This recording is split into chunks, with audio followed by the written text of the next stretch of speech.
तो movie start होती है जहाँ पर हमको एक जंगल दिखाया जाता है जहाँ पे होते हैं कई लोग। ये सभी लोग होते हैं लुटेरे। तभी इन लुटेरों का एक साथी जंगल में पेशाब करने जाता है कि तभी उसको वहाँ पर एक जाल मिलता है।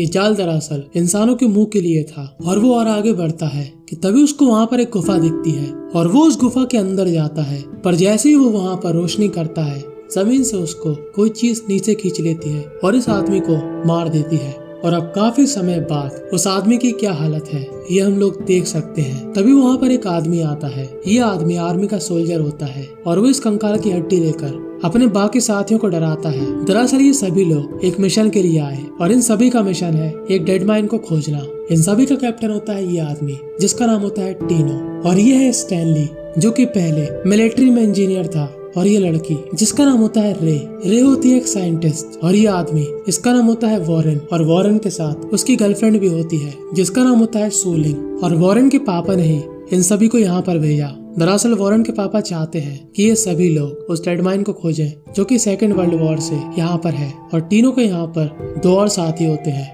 डिजोको और आरियो। अभी लोग जंगल की तरफ बढ़ते हैं उस डेड माइन को खोजने के लिए। और आगे बढ़ते हुए ये लोग ऊना आइलैंड पर पहुंच जाते हैं जो कि इंडोनेशिया में है। और यहाँ पर इनको एक पहाड़ के पास एक दरवाजा दिखता है और सब लोग काफी कंफ्यूज हो जाते हैं कि आखिर यहाँ पर ये दरवाजा कैसा। और शुरू से ही वॉरेन इस मिशन के लिए काफी उत्सुक होता है और अब स्टैनली इस गुफा की जांच करता है और बाकी साथी बाहर खड़े होकर निगरानी करते हैं। और अंदर स्टैनली की हेल्प करने रे भी आती है जहाँ पर रे को मालूम चलता है कि स्टैनली के अंदर काफी नॉलेज है और वो काफी सुलझा हुआ इंसान है।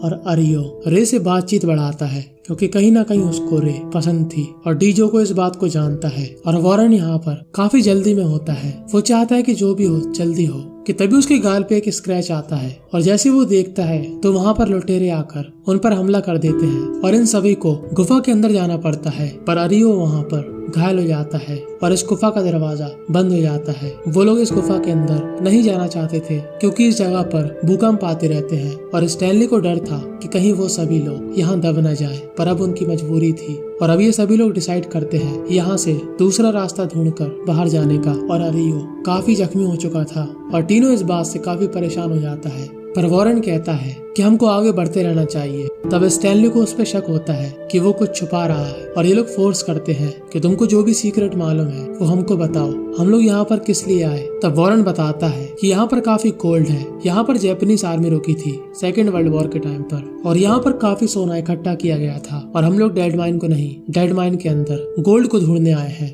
पर स्टैनली कहता है कि मुझको उससे कोई मतलब नहीं, मुझे तो बस यहाँ से बाहर जाना है। तब वॉरेन कहता है तुम काफी अमीर बन सकते हो। पर स्टैनली का इरादा था यहाँ से जिंदा बच के जाने का। पर टीनो कहता है कि हम लोग रास्ता ढूंढेंगे और अगर हमको गोल्ड मिलता है तो ठीक है, नहीं तो हम लोग यहाँ से बाहर निकल जाएंगे। और अभी ये सभी लोग गुफा के अंदर बढ़ते हैं कि तभी इन सभी को एक पुल दिखता है और ये लोग जैसे वहाँ पर जाते हैं वहाँ पर एक गाना बजता है। तब रे बताती है कि ये गाना वॉर के टाइम पर सैनिक इस्तेमाल करते थे अपने साथियों को चेतावनी देने के लिए। पर ये लोग इसको इग्नोर करके आगे बढ़ते हैं क्योंकि वॉर काफी समय पहले हुई थी और इनके हिसाब से अब यहाँ पर कोई भी इंसान नहीं हो सकता। और इन सभी को इसके अंदर कुछ रूम्स दिखते हैं जहाँ पर अजीब अजीब चित्र होते हैं और इनको वहाँ पर एक जापानीज झंडा मिलता है। पर रियो को जापानीज पढ़ना आती है और वो इन सभी को बताती है कि ये दरअसल एक मेडिकल सेंटर था और यहाँ पर लोगों के ऊपर एक्सपेरिमेंट होता था उनको काफी ताकतवर बनाने के लिए ताकि वो जंग में काफी लंबे समय तक टिक पाए। और टीनो काफी गुस्सा होता है कि उनको ये सब बात पहले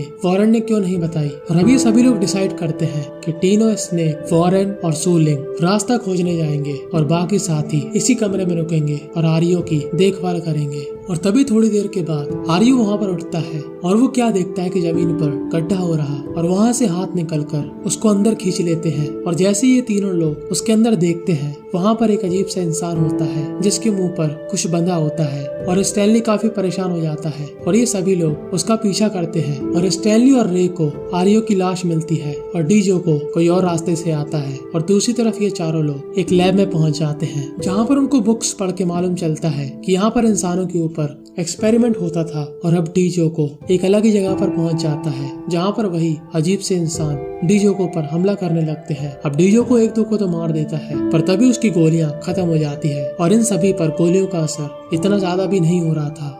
और डीजो को इन सभी के हाथों से मारा जाता है और स्टैनली और रे को एक अजीब सी ड्रेस पहना हुआ आदमी बेहोश कर देता है और अपने साथ ले जाता है। और जैसे ये दोनों होश में आते हैं, ये आदमी जापानीज भाषा बोलता है जो कि बस रे को समझ में आती है। इस आदमी को लग रहा था कि अभी तक वर्ल्ड वॉर 2 चल रही, पर रे उसको बताती है कि वर्ल्ड वॉर 2 खत्म हो चुकी है। कि तभी स्टैनली इस पर हमला कर देता है, पर रे उसको रोकती है। और जब स्टैनली इसका मास्क हटाता है तब इस आदमी की शक्ल काफी अजीब होती है, एक बिल्कुल जिंदा लाश की तरह। रे उसको यकीन दिलाती है कि वर्ल्ड वॉर 2 खत्म हो चुकी है। वो अपने फोन में उसको सबूत भी दिखाती है कि जापानीज सोल्जर ने सरेंडर कर दिया था 1945 में ही। और उसके बाद ये आदमी काफी परेशान हो जाता है और अपने एक दूसरे साथी के सामने सर झुकाता है जो कि उसका दोस्त था। और दूसरी तरफ इन चारों पर वो अजीब से आदमी हमला कर देते हैं, पर स्नेक उस आदमी को मार देता है। ये आदमी देखने में काफी डरावने थे। दरअसल ये सभी एक्सपेरिमेंट के नतीजे थे और वॉरेन यहाँ पर काफी घायल हो जाता है। और यहाँ पर ये दूसरा आदमी बताता है कि यहाँ पर चाइनीज आर्मी पर एक्सपेरिमेंट होता था और ये आदमी और उसका साथी उस एक्सपेरिमेंट से बच गए थे। पर हमसे पहले भी यहाँ पर काफी लोगों के ऊपर एक्सपेरिमेंट हो चुका था और उनके ऊपर एक्सपेरिमेंट करके उनको ऐसा बनाया गया कि वो आसानी से मर नहीं सकते और वो पूरी तरीके से मॉन्स्टर हो चुके हैं। कुछ एक्सपेरिमेंट वहाँ पर फेल हुए और उनसे जो आदमी बने उनके मुंह पर एक पिंजड़ा लगाया गया। पर जब वो एक्सपेरिमेंट का फॉर्मूला एकदम सही तरीके से काम करने लगा तो वो इंजेक्शन के जरिए और सोल्जर को दिया गया और उनको मॉन्स्टर बनाया गया। और इन चारों को आगे बढ़ते हुए एक दीवार के टूटने पर एक आदमी दिखता है जिसके ऊपर एक्सपेरिमेंट किया गया था, पर अब वो मर चुका है। और वॉरेन यहाँ पर देखता है कि इस एक्सपेरिमेंट में जिस दवाई को इन सोल्जर के अंदर डाला जाता था उसमें गोल्ड का इस्तेमाल होता था, यानी कि पूरा गोल्ड उन सोल्जर को बनाने में ही चला गया। और यहाँ पर वॉरेन काफी परेशान हो जाता है क्योंकि अब उसको गोल्ड नहीं मिलने वाला था और वो इस इंजेक्शन को ही अपने साथ रख लेता है। और ये आदमी कहता है कि मैं तुमको बाहर जाने का सही रास्ता बताऊंगा, पर मुझे तुम्हारे साथ चलना पड़ेगा। और यहाँ पर टीनो और स्नेक को काफी बड़ा दरवाजा दिखता है और वो लोग इस दरवाजे को खोलकर अंदर चले जाते हैं। पर वो लोग जैसे ही एक रिंग के अंदर पैर रखते हैं वहाँ पर लाइट जल जाती है और हम लोग यहाँ पर क्या देखते हैं कि यहाँ पर और भी सोल्जर थे और ये वही सोल्जर हैं जिनके ऊपर एक्सपेरिमेंट सफल हुआ था और इनके कवच के ऊपर गोली का असर नहीं होता और वो टीनो को घायल कर देते हैं। और जब स्नेक इस दरवाजे को बंद कर रहा होता है तब ये सोल्जर उसकी छाती पर तलवार घुसेड़ देते हैं और टीनो के सामने ही उसको मार देते हैं। और अब बचे हुए ये तीनों लोग जमीन के अंदर से भागने लगते हैं और ये लोग एक ऐसी जगह पर पहुंच जाते हैं जहां पर काफी लोगों की लाश पड़ी थी काफी बुरी हालत में। और तभी वो अजीब से आदमी लोग इन सभी पर हमला कर देते हैं, पर ये लोग वहाँ पर बच जाते हैं और अपने दूसरे साथियों से मिल जाते हैं। और स्टैनली बताता है कि ये आदमी हमको बाहर का रास्ता बताएगा। पर इतनी बार चोट खाने के बाद वॉरेन की हालत काफी खराब हो चुकी थी और यहाँ पर शूलिंग अपना दिमाग लगाती है। वो उस इंजेक्शन की दवाई को वॉरेन के अंदर डाल देती है। वो कहती कि बाकी सोल्जर भी जब अभी तक जिंदा है तो शायद वॉरेन भी ठीक और स्ट्रांग होकर हमारी हेल्प करेगा। कि तभी उस बंकर के अंदर से तलवार लेकर वो सोल्जर आ जाते हैं और ये आदमी अपने आप ही उनके सामने बैठ जाता है और ये सोल्जर उसकी गर्दन काट देते हैं। अब ये सोल्जर इन दूसरे अजीब से इंसानों को जानते थे और अब ये सभी लोग मिलकर हमला कर देते हैं, पर काफी मुश्किल से ये लोग इन आदमियों को मार पाते हैं। और वो वॉरेन को लेकर अकेले ही किसी और रास्ते से जाने लगती है और बाकी बचे ये तीन लोग एक रूम के अंदर घुस जाते हैं। और टीनो कहता है कि तुम दोनों यहाँ से चले जाओ, मैं इन लोगों को रोकता हूँ। अब स्टैनली ऐसा नहीं चाहता था, पर वो टीनो की बात मानता है और रे और स्टैनली वहाँ से भागकर एक पानी के कुएं पर पहुँच जाते हैं और टीनो यहाँ पर इन सोल्जर के हाथों मारा जाता है। शूलिंग ने अपना अलग रास्ता चुना, पर उसको बाहर का रास्ता मिल जाता है और वो वॉरेन को लेकर वहाँ से जाने लगती है। कि तभी वॉरेन वहाँ पर उड़ जाता है क्योंकि उस दवाई का असर हो चुका था। शूलिंग को लग रहा था कि ये कितनी अच्छी बात है कि वॉरेन उठ गया, पर वॉरेन शूलिंग को वहीं पर मार देता है क्योंकि अब वो वॉरेन नहीं कुछ और ही बन चुका था। और पहले इस कुएं से रे बाहर निकलती है और उसके बाद स्टैनली, पर तभी वहाँ पर एक सोल्जर आ जाता है और जब ये लोग बाहर की तरफ निकलते हैं तब सिर्फ रे बाहर निकलती है, ना कि स्टैनली।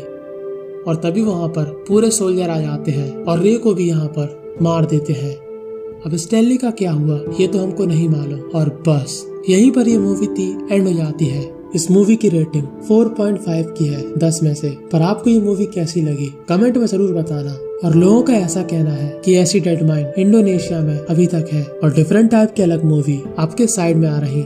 आपके पास KBC की तरह 4 ऑप्शन है। पहली ये मूवी जिसमें मछुआरों के पीछे पड़ जाती है एक बड़ी सी वेल और दूसरी जहाँ पर ये दो लड़कियाँ अपने मजे के लिए एक काफी बड़े टावर में फंस जाती हैं। तीसरी मूवी एक स्पेस मूवी जहाँ पर एक टीम समय में काफी पीछे पहुँच जाती है जहाँ से इस धरती का निर्माण स्टार्ट हुआ था। और चौथी मूवी जो कि है मंकी किंग के ऊपर कैसे स्वर्ग और नर्क के बीच लड़ाई स्टार्ट हुई। चारों ही मूवी काफी बेहतरीन है।